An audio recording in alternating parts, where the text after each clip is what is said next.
दोस्तों, एक दुल्हन का घूंघट उठाते ही उसका पति खुशी से पागल हो जाता है और वो दुल्हन वाला की बहुत खूबसूरत थी। उसके चेहरे को देखते ही वो बोलता है, oh my God, what a nice beauty, बहुत खूबसूरत लग रही हो तुम। लेकिन दोस्तों, तभी उस लड़की की आंखों से आंसू टपकने लगता है और वो बोलता है कि क्या हुआ। उसके हाथों को अपने हाथों में थाम लेता है और बोलता है कि मेरे पास किसी चीज़ की कोई कमी नहीं है, मैं तुम्हें दुनिया की सारी खुशियाँ दूंगा। दोस्तों, तभी वो लड़की कहती है कि आज की रात आप मुझे जितनी खुशियाँ देना चाहो दे दो, मुझसे जो भी लेना चाहो ले लो, आपका मुझ पर पूरा हक है, लेकिन कल मेरी लाश को मेरे मायके भिजवा देना। ये बहुत ही अद्भुत कहानी है और बहुत ही अनोखी कहानी है।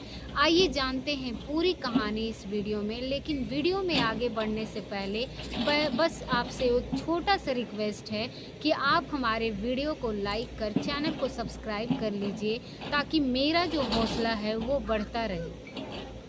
दोस्तों, ये जो कहानी है सच्ची कहानी है। वो उत्तर प्रदेश के जिला बस्ती के एक थाना लगता है गौर, और उसी गौर थाना की एक क्षेत्र से 4 लड़कियां रोज कॉलेज की पढ़ाई के लिए बस्ती शहर जाया करती थी। और वो चारों एक ही उम्र की थी, एक ही गांव की थी, और चारों की स्टडी जो है वो बीएससी फाइनल ईयर में चल रही थी। और वो चारों अपने गांव पर बस्ती जाती थी और बीच में 20 किलोमीटर का रास्ता होता था। इसी रास्ते पर एक नदी पड़ती थी, उसका नाम था कुआनो। कुआनो नदी को एक पुल बना हुआ था और उस पुल की खास बात यह थी कि उस पर जो नज़ारा होता था काफ़ी सुंदर दिखता था। इसीलिए वो लोग अक्सर वहाँ पर रुक जाया करता था सेल्फी लेने के लिए, यूं ही टाइम पास करने के लिए। और उसके अलावा उस पुल से कुछ मछुआरे अपने कांटे फेंक कर नदी में मछली निकाला करते थे, फंसाया करते थे। दोस्तों, ये चारों लड़कियां जो होती है वो भी मौज मस्ती करती है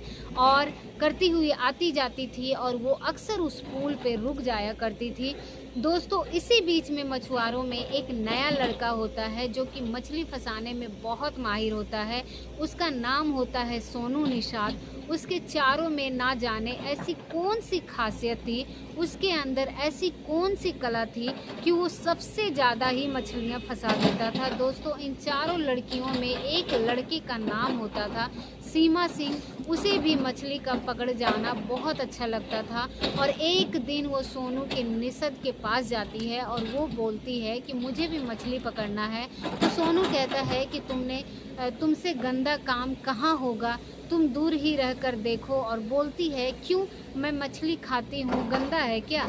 इसमें तो बोलता है कि ठीक है, खड़ी हो जाओ, अभी मछली किसी में भी फंसेगी तो तुम्हें बताऊँगा। तो मुश्किल से वो 5 मिनट के अंदर ही भीतर एक मछली उसके कांटे में फंस जाती है। और उसको देखते ही सोनू बोलता है कि अरे खींचो खींचो, फंस गई। उसमें दोस्तों सीमा जो है वो खींचने लगती है। चूँकि मछली थोड़ी बड़ी थी, वो अपनी तरफ से जोड़ मारती है, अपनी तरफ खींचती है। तो बोलती है कि अरे तुम भी खींचो ने, नहीं तो मछली है जो वो भाग जाएगी। दोस्तों, सोनू और सीमा ये दोनों मिलकर मछली निकाल लेते हैं और सीमा को बहुत मज़ा आता है। फिर वो अपने घर चली जाती है। अब दोस्तों, सीमा जो है मछली निकालने वाले के बाद चली जाती है, लेकिन जो सोनू निषाद होता है उसका खेल यहीं से ख़राब हो जाता है। दोस्तों, उसके ख्यालों में खो जाता है, क्योंकि मछली निकालने वक्त कभी सीमा का हाथ उसके हाथ में, कभी उसका हाथ सीमा के हाथ में। इस तरीके से जो स्पर्श था उसके ख्यालों में खो जाता है और उसके रात भर उसके बारे में सोचने लगता है। दोस्तों, उसके बाद अगला दिन आता है। सुबह सुबह वो डोरी अपने कांटे निकाल कर पुल पर पहुंचता है। और ये लोग पढ़ने के लिए जब जाती थी तो दोस्तों, वो जो था कुछ भी वो करता था और वो सुबह सुबह आ जाता था और अपनी कोई नहीं यहाँ से पर वो बोलता था कि हाँ आ गया। तो बोलती है, अच्छा आते टाइम में मछली पकड़ूंगी, लेकिन जाना मत। बोलता है, ठीक है नहीं जाऊंगा। तो बोलती है, ठीक है जाना नहीं, बोलता नहीं जाऊंगा। दोस्तों, कहाँ जाने के लिए आया ही था, इसीलिए तो आया ही था। फिर वो वापसी में आती है 3 बजे। चारों लड़कियां दौड़ के जब वापस आती है बोलती है कि बताओ किसमें मछली फंसी है। दोस्तों पहले से ही वो मछली फंसी हुई थी और सोनी ने उसे निकाल लिया और नहीं वो सीमा का इंतज़ार कर रहा था और बोलता है देखो उसमें फंसी है, अभी अभी फंसी है। वह एक निकालती है, दो निकालती है, तीसरा निकालती है। कल उन दोनों के हाथ में एक दूसरे को टच किया था, आज ऐसा करते हुए उसके बालों ने टच कर लिया। उसके मतलब समझ सकते हैं कि आप दोस्तों कल तक सीमा को आज भी बहुत मज़ा आता है। जाते जाते सोनू बोलता है अरे मछली ले जाओ ना, तुमने फंसाया है, तुमने निकाला है तो ले जाओ। बोलती है कि हाँ मैं रास्ते मछलियाँ लेकर चली जाऊंगी, फिर मेरा नाम कटवा देंगे। तो क्या हुआ, एक लड़की बोलती है कि इतना ही शौक है तुम्हें मछली देने का तो भून के खिला दो। दोस्तों फिर अगला दिन आता है, 3 बजे 4 लड़कियां पकड़ कर आती है, उसी पुल पर आती है और सोनू जो है उसके मछली को रख देता है, भुना हुआ बोलता है तो खाओ। और उन्होंने बोला कि यार हम लोगों ने मजाक किया था, तुमने तो यार वाकई में मछली बूंद कर लाए हो, ऐसे मछली वालों को फिरेंगे तो हम रास्ते में, लेकिन उसको लालच भी लग रही थी। एक कहती है कि चलो खा ही लेते हैं यार, भूख तो लगी है। दूसरे पुल के नीचे जाते हैं चारों लोग, सोनू भी जाता है, आराम से मछली खाते हैं। उसके बाद नदी में वो पानी पीते हैं और अपना हाथ मुंह धोते हैं। दोस्तों फिर वो चारों अपने रास्ते चली जाती है, लेकिन रास्ते में जो लड़कियां होती है उसको छेड़ने लगती है। कहती है यार सीमा तेरे लिए देखो कितना अच्छा लड़का है, तेरे लिए मछली भून कर रखा था। सीमा झलझला जाती है, बोलती है कि मैंने सिर्फ खाया, तुम लोगों ने नहीं खाया।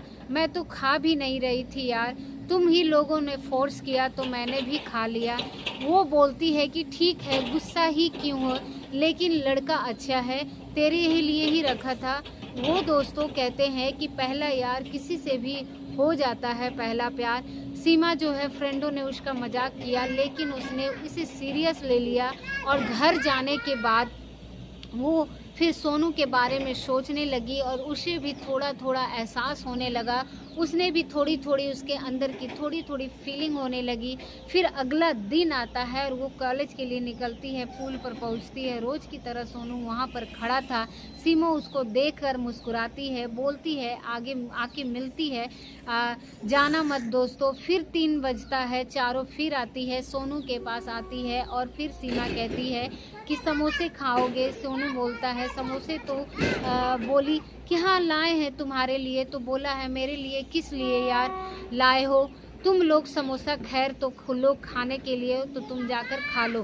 पुल के नीचे कुछ और भी लाए थे। खाते खाते सीमा ने कहा कि तुमने हमको मछली खिलाया था, हम तुम्हें समोसा खिला रहे हैं। सोनू ने कहा मैंने तो मछली पकड़ना भी सिखाया था तुमको, तुम हमें क्यों सिखा रही हो। लड़कियां इतनी कहती है हम क्या सिखाएंगे तुमको, इसे पढ़ाई करते हैं, पढ़ेंगे तो हमसे तो बोलता है कि मैं भी पढ़ा लिखा हूँ, ऐसी बात नहीं है, मैं भी डी फार्मा कर रखा हूँ, लखनऊ में भी अभी मेरी पढ़ाई पूरी हुई है। वो हैरान रह जाती है और बोलती है कि तुम तो मछली क्यों मार रहे हो। बोलता है मेरी मम्मी की तबीयत ख़राब है, डॉक्टर ने कहा है कि मछली वगैरह खिलाया करो, इसीलिए मैं मछली मारता हूँ और मेरा कास्ट भी यही है, मेरा नाम है सोनू निषाद, बगल का ही गांव है जो बहतार है, मैं बहतार का रहने वाला हूँ और जात का मल्ला हूँ, इसीलिए मछली मारता हूँ, पकड़ता हूँ। कभी कभी वैसे मेरे पिताजी मारा करते थे। दोस्तों मात्र 2 ही 4 दिनों की मुलाकात के बाद सीमा और सोनू एक दूसरे को चाहने लगते हैं। दोनों एक दूसरे का नंबर ले लेते हैं और एक दूसरे से बातें करते हैं। उस पुल पर बातें मुलाकात होने के अलावा अन्य पहाड़ों जगहों पर भी मिलने लगते हैं। लेकिन दोस्तों कहते हैं कुछ भी हो जाए प्यार छुपाए नहीं छुपता। किसी तरीके से सीमा के घर वालों को ये बात पता चल जाती है तो उसके जो घर वाले होते हैं वो दबंग किस्म के आदमी होते थे। उसके पिता ठेकेदार थे, उसके जो चाचा थे वो भी ठेकेदार थे, उसका जो बड़ा भाई था, वो सारे लोग पूरा खानदान ही, पूरा गांव का ही, जिस गांव के लोग होते हैं, चारों लड़कियां को वो गांव की दमक किस्म के थे। और दोस्तों उसके बाद 4-5 लोग एक दिन गाड़ी से पहुंचते हैं और पुल पर पहुंचते हैं और सोनू पर लात घुसों की फिछार कर देते हैं। समझ ही नहीं पाता है कि मुझे लोग क्यों मार रहे हैं। 2-4 लोग वो डर के मारे बगल हो जाते हैं। और उसमें एक आदमी जो है बोलता है, अपनी औकात में रहो, ज़्यादा इश्कबाजी करने की ज़रूरत नहीं है, कोशिश नहीं है, फेंक दूंगा, किसी को पता नहीं चलेगा। बेटा अभी तुम जानते नहीं हो हम लोगों को। दोस्तों समझ जाता है, उसके बाद पुल छोड़ देता है और कुछ दिनों के लिए। लेकिन क्या किसी ने खूब लिखा है कि कर दे मुश्किल जीना इश्क कमीना। देखो जो हाल सोनू का था उसके बिना कहीं वो हाल सीमा का भी था। दोनों एक दूसरे से मिले थे बिना, एकदम बेचैन हो रहे थे। 2-6-4 दिन बीतता है और जब वो अंदर से कुछ खत्म हो जाता है, सोनू फिर उसी पुल पर आता है, फिर मुलाकातें शुरू हो जाती हैं और फिर एक दिन वो उसी वक्त पहुंचते हैं जिस वक्त सीमा और सोनू एक दूसरे से बातचीत कर रहे थे पुल पर। दोस्तों जैसे ही उसको इतना मारते हैं कि अपनी जान बचाने के लिए सोनू को नदी में कूदना पड़ता है और सीमा जो है वो बीच बचाव करने की कोशिश करती है। बाकी लड़कियां पीछे हट जाती है। तो उसके बाद इन दोनों का मिलना जुलना बंद नहीं हुआ और वो एक दिन दोनों एक मंदिर में उनसे जाके शादी कर लेते हैं और साथ में जीने मरने की कस्में खा लेते हैं। दोस्तों उसके बाद जब समझ जाते हैं कि सीमा के घर वालों की अब ये मानने वाली नहीं है, तो सोनू को एक फर्जी केस के छेड़खानी में के आरोप में, चोरी के आरोप में उसको फंसा देते हैं, जेल भिजवा देते हैं और 2-3 महीने के बाद वो जेल चला जाता है। दोस्तों जब सोनू रास्ते से हट जाता है तो लोग सोचते हैं कि इसकी शादी ही करा देना चाहिए। उन लोगों ने सीमा की शादी उत्तर प्रदेश में एक जिला है बल्लमरामपुर, वहां पर तय कर देते हैं और एक लड़के जिसका नाम होता है पंकज सिंह, उसके साथ शादी तय कर देते हैं और शादी होती है। और शादी के बाद वो अपने घर जाती है। उसके बाद वो सुहाग वाली रात कहानी होती है। दोस्तों उसके बाद पंकज है उसको बहुत धमकाता है कि तुम्हारी हिम्मत कैसी हुई, इतना खर्चा करके तुमको ब्याह करके लाए हैं और तुम क्या सोचती हो इतनी आसानी से तुमको मरने देंगे। तुमको जो भी किया है उसे मुझे कोई मतलब नहीं है, लेकिन अब तुम मेरी हो और ऐसा नहीं रहेगी तो मैं कैसे भी करके तुम्हें रखेंगे, लेकिन तुम मेरे पास ही रहना है पड़ेगा। दोस्तों इतना सुनते ही वो बोली कि तुम जो भी कर लो, कभी न मुझे अकेला छोड़ेगा और उसके बाद मैं अपनी जान दे दूंगी। वो अपनी सारी कहानी बताती है, सोनू का नाम का लड़का है उससे प्यार करती है, सारी कहानी वो बता देती है। दोस्तों बहुत बातें करने के बाद जो पंकज होता है वो कमरे से बाहर चला जाता है और 2 ही मिनट के बाद वापस आ जाता है, लेकिन उसके पीछे पीछे सोनू भी होता है। सोनू कमरे में आता है और आवाज़ देता है कि सीमा। सोनू की आवाज़ जब उसके कानों में पड़ती है तो सीमा उधर देखने लगती है और वो देखती ही रह जाती है कि पंकज को देखती है। पंकज बोलता है कि तुम्हारा सोनू आ गया है।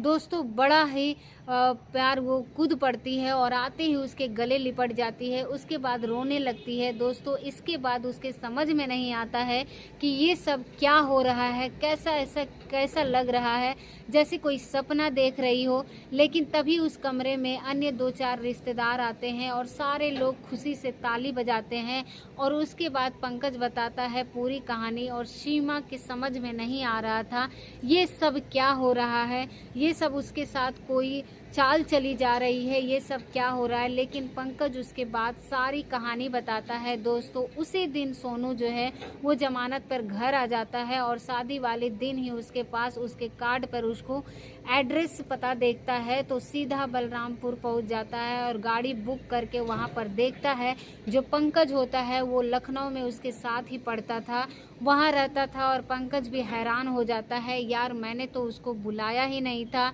मेरे कुछ दोस्त आए हैं ज़रूर है लेकिन मैंने इसको बुलाया नहीं था, ये आ गया, कैसे आ गया। फिर वो कहता है कि अरे सोनू भाई आ गए आप, चलो बड़ा अच्छा हुआ और बड़ा लेट आए। लेकिन सोनू गुमसुम सा रहता है, बोलता है क्या हुआ भाई। फिर उसको सारी कहानी बताता है कि देखो भाई ऐसी ऐसी बात है। उसकी कहानी सुनने के बाद वो पंकज बोलता है देखो यार यह शादी वाले दिन एक दिल तोड़ने वाली बात मत करो। मैं भी उस लड़की को बहुत पसंद करता हूँ, और जब तुम इतना प्यार करते हो, वो तो तुम्हें इतना प्यार करती है, तो तुम बताए भी नहीं। एक दो बार ही तुम्हारा किसी लड़की के चक्कर से चल रहा है, तो तुम शादी क्यों नहीं किए? फिर वो जो है बोलता है, मेरे ऊपर क्या क्या बीती थी, मुझे मारा गया, मुझे पीटा गया, मुझे जेल भेजवा दिया गया, फर्जी केस में फंसाया गया। उसके बाद वो पंकज है सोच में पड़ जाता है, उसको कुछ समझ में नहीं आ रहा था। फिर अपने पापा को बुलाता है और ये तीनों लोग अकेले में बातें करते हैं। सोनू के हाथ में कागज का टुकड़ा होता है, जिसको वो अपनी सहेली से सीमा उसके घर पर भिजवाई रहती है। उसमें लिखा होता है कि तुम जेल में हो, मेरी शादी हो रही है, लेकिन मेरे माँ बाप को मुझ पर अधिकार है, उसके अनुसार ही मैं शादी कर लूँगी। अगले दिन मेरी लाश मेरे दरवाजे पर ही होगी, तुम मुझसे वादा करती हो? दोस्तों, वो कागज़ लोग देखते हैं और वो सोच में पड़ जाते हैं, बोलते हैं कि अब क्या किया जाए, इससे अगर तुम्हारी शादी उससे होगी ही नहीं, क्योंकि तुम्हारे साथ इतना कुछ हुआ है। अगर तुम जाओगे, तुम्हें मारेंगे पीटेंगे, तो लोग प्लान बनाते हैं कि एक बात किसी को ना बताए, जैसी शादी हो रही है होने दो। तुम शादी मंदिर में कर ही चुके हो, तो तुम्हारा पहले ही हो चुका है, मेरा तो सिर्फ समझो फर्जी है। मैं शादी करने के बाद लाऊंगा और उसके बाद भाई उससे पूछूंगा कि वो वाकई में तुमसे प्यार करती है। उसके बाद अगर वो तुमसे प्यार करती है, तुम्हारी पत्नी तुम्हें मिल जाएगी। दोस्तों, ऐसा ही होता है। पंकज उसे लाख समझाने की कोशिश करता है कि उसे भूल जाओ, यार करो, लेकिन वो लड़की अपने बात पर एकदम अडट रहती है। सीमा उसके बाद दोनों एक दूसरे से मिलते हैं। उसके पिताजी बोलते हैं कि अब तुम्हारा कोई कुछ नहीं बिगाड़ सकता है, और जो पिता होते हैं, जाने माने वकील होते हैं, बोलते हैं कि मैं अगर कुछ भी लोगों करूँगी, मैं तुम्हारी तरफ से केस लड़ूंगा। दोस्तों, आखिर में सारे लोग ताली बजाते हैं, खुशियाँ मनाते हैं और सब कमरे से निकल जाते हैं, और पंकज और उसके दोस्त वहाँ बचते हैं, और वहाँ पर सीमा रहती है और वहाँ पर सोनू रहता है। सोनू जो कहता है पंकज की, भाई मैं तुम्हारा एहसान ज़िंदगी भर नहीं भूल पाऊँगा। पंकज कहता है कि साले जाके हनीमून मनाओ, दिमाग मत खराब करो, और ऐसी लड़की मुझे चाहिए, मेरे लिए मुझे ढूंढ के कहीं से भी लाओ, मैं कुछ नहीं जानता। दोस्तों, उसके बाद सारे कमरे से बाहर निकल जाते हैं, और एकदम सच्ची कहानी है, एकदम हकीकत कहानी, ऐसे ही हुआ। 2021 की ये कहानी है, लेकिन अक्सर ऐसी कहानियाँ ना तो मीडिया में आती है और ना तो पेपर पर आते हैं। मुझे पता चली, मुझे लगा शेयर करना चाहिए। आप भी कमेंट करके ज़रूर बताइएगा कि ये कहानी आपको कैसी लगी। तो उम्मीद करते हैं कि ये कहानी आपको बहुत ही अच्छी लगी होगी और बहुत ही इंटरेस्टिंग लगी होगी। तो अगर ये कहानी आपको पसंद आई तो एक लाइक ज़रूर कीजिए और हमारे चैनल को सब्सक्राइब कर दीजिए। हमारे वीडियो को वॉच करने के लिए आप सभी लोगों का बहुत बहुत धन्यवाद।